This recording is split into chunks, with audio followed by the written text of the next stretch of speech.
അസ്സലാമു അലൈക്കും വറഹ്മത്തുള്ളാഹി നഹ്മദുഹു നസ്സല്ലി അലാ റസൂലിഹിൽ കരീം അമ്മാ ബഅദ്. സഹോദരങ്ങളെ, നബി സല്ലല്ലാഹു അലൈഹി വസല്ലമയുടെ ജന്മദിനവുമായി ബന്ധപ്പെട്ടുകൊണ്ട് അതിന് തെളിവന്വേഷിച്ച് നടക്കുന്ന ആളുകൾക്ക് കൃത്യമായ തെളിവുകൾ ഖുർആനിൽ നിന്നും ഹദീസിൽ നിന്നും തെളിവുകൾ നൽകാനും മാത്രം പ്രാപ്തരായിട്ടുള്ള പണ്ഡിതന്മാരും മുഫ്തിമാരും നമ്മുടെ സമൂഹത്തിൽ ഇതാ ഉണ്ടാകാൻ പോകുന്നു എന്ന് നബി സല്ലല്ലാഹു അലൈഹി വസല്ലമയുടെ ഹദീസിന്റെ ധ്വനിയിൽ നിന്ന് എനിക്ക് മനസ്സിലായി. നിങ്ങൾക്കത് മനസ്സിലാവുകയോ ഇല്ലയോ എന്ന് എനിക്കറിയില്ല. ഹദീസ് ഞാൻ വായിക്കാം, നിങ്ങൾ ശ്രദ്ധിച്ച് കേട്ടു നോക്കുക. ഹദീസ് ഇങ്ങനെയാണ്. അബ്ദുള്ള റളിയല്ലാഹു അൻഹു നിവേദനം. നബി സല്ലല്ലാഹു അലൈഹി വസല്ലം അരുളി, മനുഷ്യരിൽ നിന്ന് അറിവ് അള്ളാഹു ഒറ്റയടിക്ക് പിടിച്ചെടുക്കുകയില്ല. പണ്ഡിതന്മാരെ മരണപ്പെടുത്തുക വഴിക്കാണ് വിദ്യയെ മനുഷ്യരിൽ നിന്ന് അവൻ പിടിച്ചെടുക്കുക. അവസാനം കുറെ മൂഢന്മാർ അവശേഷിക്കും. അവരോട് മനുഷ്യർ മതവിധി ചോദിക്കും. അപ്പോൾ സ്വന്തം അഭിപ്രായം അനുസരിച്ച് അവർ വിധി കൽപ്പിക്കും. അങ്ങനെ അവർ സ്വയം വഴി പിഴക്കുകയും മറ്റുള്ളവരെ വഴി പിഴപ്പിക്കുകയും ചെയ്യും. ബുഖാരി 9:92-410. അങ്ങനെ ഭൂമിയിൽ അവശേഷിച്ച മൂഢന്മാരിൽ ചിലരോട് പോയിട്ട് ഫത്വ ചോദിക്കുകയാണ്, നബി സല്ലല്ലാഹു അലൈഹി വസല്ലമയുടെ ജന്മദിനം ആഘോഷിക്കാൻ വേണ്ടിയിട്ട് നിങ്ങളുടെ കയ്യിൽ ഖുർആനിൽ നിന്നോ ഹദീസിൽ നിന്നോ വല്ല തെളിവുണ്ടോ എന്ന് ചോദിച്ചു കഴിഞ്ഞപ്പോൾ അദ്ദേഹം നേരെ ഖുർആനിലേക്ക് ഊളയിട്ട് പോവുകയാണ്. ഊളയിട്ട് പോയി ഖുർആനിൽ നിന്ന് അദ്ദേഹം മുങ്ങിത്തപ്പിക്കൊണ്ട് നബി സല്ലല്ലാഹു അലൈഹി വസല്ലമയുടെ ജന്മദിനം ആഘോഷിക്കാൻ വേണ്ടിയിട്ട് തെളിവുമായി വന്നു. അത് സൂറ യൂനസ് 10-ാമത്തെ സൂറത്തിലെ 58-ാമത്തെ വചനം.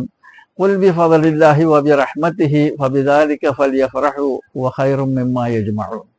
പറയുക, അള്ളാഹുവിന്റെ അനുഗ്രഹം കൊണ്ടും കാരുണ്യം കൊണ്ടുമാണത്, അതുകൊണ്ട് അവർ സന്തോഷിച്ചു കൊള്ളട്ടെ, അതാണ് അവർ സമ്പാദിച്ചു കൂട്ടിക്കൊണ്ടിരിക്കുന്നതിനേക്കാൾ ഉത്തമമായിട്ടുള്ളത്.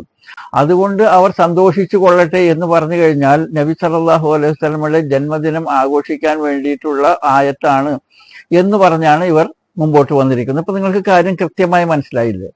പണ്ഡിതന്മാരെ മരിപ്പിക്കുക വഴി കുറച്ച് മൂഢന്മാരെ ഈ ഭൂമിയിൽ ബാക്കിയാക്കും. ഈ മൂഢന്മാരോട് നമ്മൾ പോയിട്ട് ഫത്വ ചോദിച്ചു കഴിഞ്ഞാൽ അവർ നൽകുന്ന ഫത്വ ഇങ്ങനെയാണ്. അവർ വഴി പിഴക്കുകയും ചെയ്യും, മറ്റുള്ളവരെ വഴി പിഴപ്പിക്കുകയും ചെയ്യും. അപ്പോൾ ഈ ഹദീസ് വായിച്ചു നോക്കുമ്പോൾ അത്ഭുതം തോന്നുന്നില്ലേ? എങ്ങനെയാണ് നബി സല്ലല്ലാഹു അലൈഹി വസല്ലമയുടെ പ്രവചനം ശരിക്ക് ഫലിച്ചിരിക്കുന്നത് എന്ന് നോക്കൂ. ഈ നൂറ്റാണ്ടിൽ ഇപ്പോൾ നമ്മുടെ മുമ്പിലുള്ള മുഫ്തികളുടെ സ്ഥിതി ഇങ്ങനെയാണ്. ഇവരോട് എന്ത് ചോദിച്ചു കഴിഞ്ഞാലും ഇവർ അതിന് ഫത്വ കൊണ്ടുവന്ന് തരും, സ്വയം പിഴക്കുകയും മറ്റുള്ളവരെ പിഴപ്പിക്കുകയും ചെയ്യും. നബി സല്ലല്ലാഹു അലൈഹി വസല്ലമയുടെ ഈ പ്രവചനം മൂഢന്മാർ മാത്രം ബാക്കിയാവും എന്ന് പറയുമ്പോൾ എന്തുകൊണ്ടാണ് ഇവരെ മൂഢൻ എന്ന് പറയാൻ കാരണം? സൂറ യൂനസ് 10-ാമത്തെ സൂറത്തിലെ 58-ാമത്തെ വചനം മാത്രം തെളിവായി കൊണ്ട് എങ്ങനെയാണ് ഒരു മുഫ്തി അല്ലാന്നുണ്ടെങ്കിൽ ഒരു പണ്ഡിതൻ ഫത്വ കൊടുക്കുക? അദ്ദേഹത്തെ സംബന്ധിച്ചിടത്തോളം അദ്ദേഹത്തിന്റെ ധാർമ്മികമായിട്ടുള്ള ഉത്തരവാദിത്തമാണ് ഈ ആയത്തിന് മുൻപുള്ള ആയത്തും ആയത്തിന് ശേഷമുള്ള ആയത്തും വായിക്കുക എന്നുള്ളത്. ഈ 58-ാമത്തെ ആയത്തിന് മുൻപുള്ള 57-ാമത്തെ വചനത്തിൽ എന്താണ് പറയുന്നത്? മനുഷ്യരെ, നിങ്ങളുടെ രക്ഷിതാവിങ്കിൽ നിന്നുള്ള സതുപദേശവും മനസ്സുകളിലുള്ള രോഗത്തിന് ശമനവും നിങ്ങൾക്ക് വന്നു കിട്ടിയിരിക്കുന്നു. സത്യവിശ്വാസികൾക്ക് മാർഗദർശനവും കാരുണ്യവും വന്നു കിട്ടിയിരിക്കുന്നു. അപ്പോൾ ഇവിടെ കാരുണ്യവും മാർഗദർശനവും വന്നു കിട്ടിയിരിക്കുന്നു എന്ന് പറയുന്നത് എന്താണ്? അതിന് നിങ്ങൾ തഫ്സീർ നോക്കണം, അതുപോലെ തന്നെ സബബുൻ നുസൂൽ നോക്കണം, എന്നിട്ട് വേണം ഫത്വ കൊടുക്കാൻ വേണ്ടിയിട്ട്. ഇവിടെ നിങ്ങൾക്ക് സ്ക്രീൻ പോസ്റ്റ് ചെയ്തുകൊണ്ട് കാണാം. ഇത് തഫ്സീർ ഇബ്നു കത്തീർ അത് വ്യക്തമായിട്ട് പറയുന്നുണ്ട്. സന്തോഷിക്കാൻ വേണ്ടി നമ്മളോട് പറഞ്ഞിരിക്കുന്നത് ഖുർആൻ അവതരിച്ചതിനെ കുറിച്ചിട്ടുള്ളതാണ്. സത്യവിശ്വാസികൾക്ക് മാർഗദർശനവും കാരുണ്യമായിട്ട് വന്നിട്ടുള്ളത് എന്താണ്? ഖുർആനാണ്. ഖുർആൻ അവതരിച്ചതിനെ കുറിച്ചിട്ടാണ് നമ്മളോട് സന്തോഷിക്കാൻ വേണ്ടി പറഞ്ഞിരിക്കുന്നത് എന്ന് തഫ്സീർ ഇബ്നു കത്തീറിൽ വ്യക്തമായിട്ട് പറഞ്ഞിട്ടുണ്ട്. അപ്പോൾ എന്തിനു വേണ്ടിയാണോ ഖുർആൻ വാക്യം ഉള്ളത് അതിനെ നേരെ തിരിച്ച് മറ്റൊരു രീതിയിൽ അവതരിപ്പിച്ചിട്ട് കൊടുക്കുന്നതാണ് സല്ലല്ലാഹു അലൈഹി വസല്ലം പറഞ്ഞിട്ടുണ്ടായിരുന്ന മൂഢൻ എന്ന് പറയുന്നത് ഇവരെയാണ്. അങ്ങനെ ഈ ഒരു മൂഢമുഫ്തി അദ്ദേഹം ഈ ഒരു ഫത്വ കൊണ്ടുവന്നു കഴിഞ്ഞപ്പോൾ ഈ ഫത്വയെ ഏറ്റുപിടിച്ചുകൊണ്ട് കുറെ മൂഢമുഫ്തികൾ പിന്നാലെ വരുന്നുണ്ട്. നമുക്ക് ആ മുഫ്തിമാരെയൊക്കെ ഒന്ന് കണ്ട് പരിചയപ്പെട്ടിട്ട് വരാം. നബി സല്ലല്ലാഹു അലൈഹി വസല്ലമ തങ്ങളുടെ ജന്മദിനം ആഘോഷിക്കാമോ ഇല്ലെന്ന് ഒരുപാട് ആളുകൾ എന്നോട് മെസ്സേജ് അയച്ചിരുന്നു. ഖുർആനിലെ 10-ാം അധ്യായം സൂറത്ത് യൂനുസിലെ 58-ാം വചനത്തിലൂടെ വ്യക്തമായി അല്ലാഹു തആല പറയുന്നു, നബിയെ അങ്ങ് പറയുക, അള്ളാഹുവിന്റെ ഔദാര്യം കൊണ്ടും റഹ്മത്ത് കൊണ്ടും നിങ്ങൾ സന്തോഷിക്കുക, അതാണ് മറ്റെന്തിനേക്കാളും നിങ്ങൾക്ക് ഖൈർ. ആ ആയത്തിന്റെ ഒരുപാട് തഫ്സീറുകളിൽ നമുക്ക് കാണാൻ കഴിയും.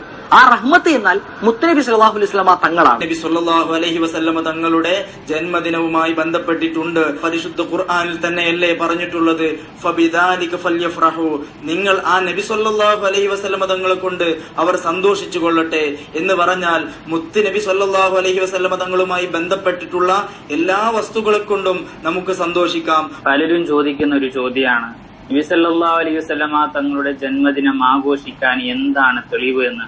പരിശുദ്ധമായ ഖുർആനിന്റെ ആയത്താണ്, ഖുൽ ബിഫളില്ലാഹി വബിറഹ്മതിഹി ഫബിദാലിക ഫല്യഫ്റഹു. റഹ്മത്താകുന്ന മുഹമ്മദ് നബിയെ കൊണ്ട് നിങ്ങൾ സന്തോഷിക്കുവിൻ എന്നാണ് പരിശുദ്ധ ഖുർആൻ പറഞ്ഞത്. ഹബീബായ സല്ലല്ലാഹു അലൈഹി വസല്ലമ തങ്ങളുടെ ജന്മദിനത്തിൽ സന്തോഷിക്കണം എന്ന് പറഞ്ഞതിന്റെ തെളിവാണ് ഞാൻ ഈ പറഞ്ഞത്. പരിശുദ്ധ ഖുർആൻ സൂറത്തു യൂനുസ് 57-58 സൂക്തങ്ങൾ നമ്മൾ പരിശോധിച്ചാൽ, ഖുൽ ബിഫളില്ലാഹി വബിറഹ്മതിഹി ഫബിദാലിക ഫല്യഫ്റഹു ഹുവ ഖൈറും മിമ്മാ യജ്മഊൻ. നബിയെ അങ്ങ് പറയുക, അള്ളാഹുവിന്റെ ഔദാര്യവും അള്ളാഹുവിന്റെ റഹ്മത്ത് കൊണ്ടും അവർ സന്തോഷിക്കട്ടെ.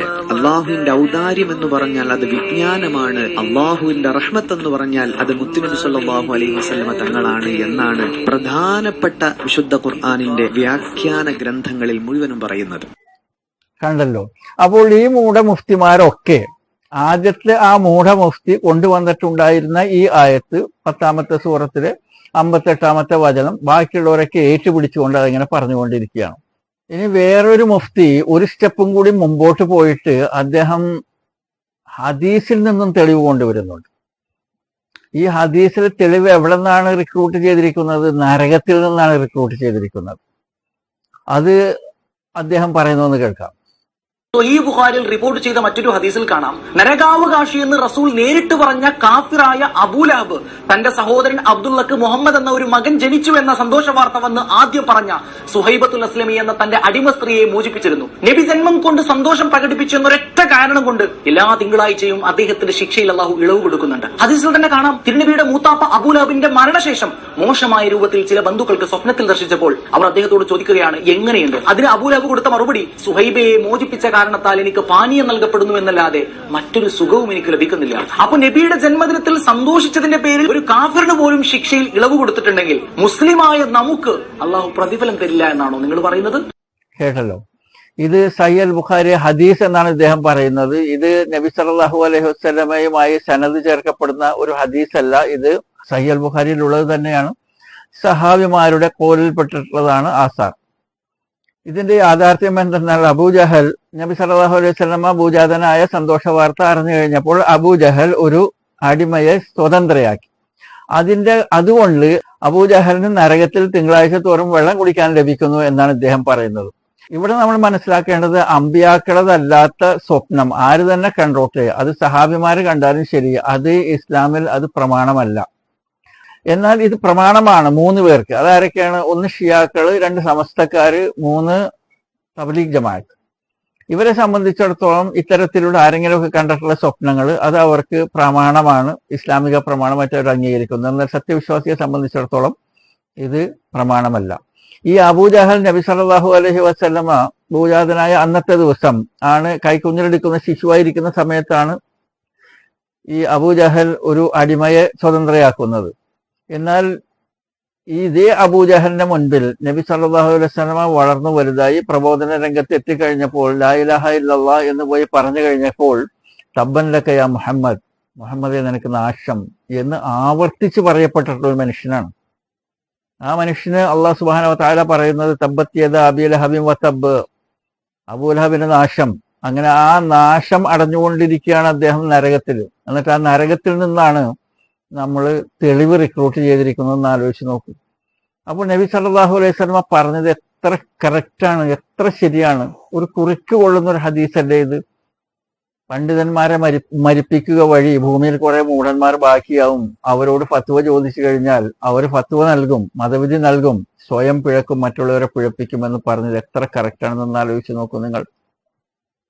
ഇവരെ സംബന്ധിച്ചിടത്തോളം ഇവർക്ക് എന്താണ് വേണ്ടത്? മിലാദുൻ നബി, നബിദിനം കഴിക്കണം. അതേപോലെ തന്നെ നബിദിനം കൊണ്ടാടണം, റോട്ടിലേക്ക് ഇറങ്ങിയിട്ട് ആടണം. മനസ്സിലായിട്ടുണ്ടോ? ദഫ് മുട്ടലും അതും ഇതുമൊക്കെ ആയിട്ട് ഇതിനു വേണ്ടിയിട്ട് കുറെ സംഭാവനകൾ പിരിച്ച് കുറച്ച് പങ്കിട്ടെടുക്കണം, കുറച്ച് ചെലവാക്കണം, കുറച്ച് പങ്കിട്ടെടുക്കണം. ഇതാണ് നബിദിനം കൊണ്ടാടുക എന്ന് പറഞ്ഞു കഴിഞ്ഞാൽ. പിന്നെ റാത്തീബും മൗലൂദും ഒക്കെ ചൊല്ലിയിട്ട് ഇരുന്ന് ആടണം, അങ്ങനെയാണ് കൊണ്ടാടുന്നത്. ഇനി ഇതുമായി ബന്ധപ്പെട്ടുകൊണ്ട് എനിക്ക് സത്യവിശ്വാസികളോട് പറയാനുള്ളത്, നിങ്ങൾ അവിടെ നിന്നും ഇവിടെ നിന്നും കേൾക്കുന്ന ന്യൂസുകളൊക്കെ നിങ്ങൾ ഫോർവേഡ് ചെയ്യുമ്പോൾ തീർച്ചയായും അത് വളരെ വലിയൊരു അപരാധമാണ്, അത് ശിക്ഷയുണ്ടാവും, കുറ്റമാണ്.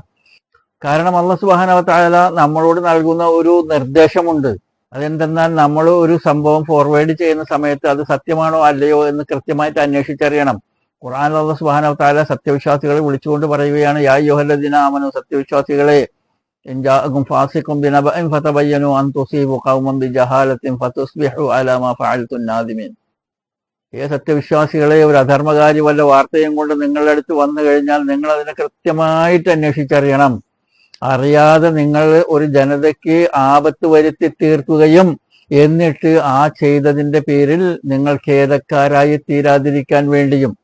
അപ്പോൾ ഈ മൂഢമുഫ്തിമാർ നിങ്ങൾക്ക് നൽകിയിട്ടുള്ള ഫത്വ സൂറ യൂനസിലെ 58-ാമത്തെ വചനം, ഫബിദാലിക ഫൽയഫ്റഹു, അതുകൊണ്ട് നിങ്ങൾ സന്തോഷിക്കൂ എന്ന് പറയുന്ന നബിദിനത്തെ ആഘോഷിക്കാൻ വേണ്ടിയാണ് എന്ന് പറഞ്ഞത് നിങ്ങൾ ആർക്കൊക്കെ ഫോർവേഡ് ചെയ്തിട്ടുണ്ടോ, അവർ പിന്നെ ആർക്കൊക്കെ ഫോർവേഡ് ചെയ്തിട്ടുണ്ടോ, ഇതിനെല്ലാം യൗമൽ ഖിയാമത്തിൽ ചോദ്യമുണ്ടാവും. കാരണം അല്ലാഹു സുബ്ഹാനഹു വ തആല നിങ്ങളോട് അന്വേഷിച്ചറിയണം. നിങ്ങൾ ഫോർവേഡ് ചെയ്യുന്നതിന് മുൻപ് അന്വേഷിച്ചറിയാനുള്ള ഒരു കൽപ്പന നിങ്ങളുടെ മുൻപിൽ നിൽക്കുകയാണ്, നിങ്ങളത് ചെയ്തിട്ടില്ല. ഇനി നിങ്ങൾക്ക് ഇതൊക്കെ പോയി ഡെലീറ്റ് ചെയ്യാൻ കഴിയും? അത് ഡെലീറ്റ് ചെയ്യാനും കഴിയൂല. അപ്പോൾ ഈ മൂഢമുഫ്തിമാര് തന്നിട്ടുള്ള ഫത്വയുടെ കെയർ ഓഫിൽ അവർ പിഴച്ചു, നിങ്ങളെയും പിഴപ്പിച്ചു. നിങ്ങൾ ഇത് കൊണ്ടുപോയിട്ട് ജനങ്ങൾക്ക് ഫോർവേഡും ചെയ്തു. അന്ത്യദിനത്തിൽ അള്ളാഹ് നിങ്ങളെ ചോദ്യം ചെയ്യപ്പെടും. അതിന് നിങ്ങൾക്ക് മറുപടി പറയാൻ കഴിയുമോ? അതുകൊണ്ട് സഹോദരങ്ങളെ, നിങ്ങൾ തൗബ ചെയ്യുക. ഇന്നു മുതൽ ഈ കണ്ടതും കേട്ടതും ഫോർവേഡ് ചെയ്യുന്ന ആ ഒരു സ്വഭാവം അവസാനിപ്പിക്കുക. ഹദീസാണ്, ഖുർആനാണ് എന്ന് നിങ്ങൾക്ക് ഉറപ്പുള്ളത് അത് മാത്രം ഫോർവേഡ് ചെയ്യുക. ഇനി ഫോർവേഡ് ചെയ്തില്ല എന്നുണ്ടെങ്കിൽ അതിന്റെ പുറത്ത് കുറ്റമൊന്നും സംഭവിക്കുന്നില്ല. ഫോർവേഡ് ചെയ്തതിന്റെ പുറത്ത് കുറ്റമുണ്ടാവും. കാരണം അത് ശരിയല്ല എന്നുണ്ടെങ്കിൽ, നിങ്ങൾക്ക് അതിനെ അന്വേഷിച്ചറിയാൻ കഴിവില്ല എന്നുണ്ടെങ്കിൽ, ഈ ഫോർവേഡ് ചെയ്യുന്ന ഈ സ്വഭാവത്തിൽ നിന്ന് നിങ്ങൾ നിങ്ങളെ സംരക്ഷിക്കുക എന്ന ഒരു താക്കീത് നൽകിക്കൊണ്ട് ഈ വീഡിയോ ഞാനിവിടെ അവസാനിപ്പിക്കുകയാണ്. ജസാക്കല്ലാഹു ഖൈർ, ബാറക്കല്ലാഹു ഫീ. അസ്സലാമു അലൈക്കും വറഹ്മത്തുള്ളാഹി.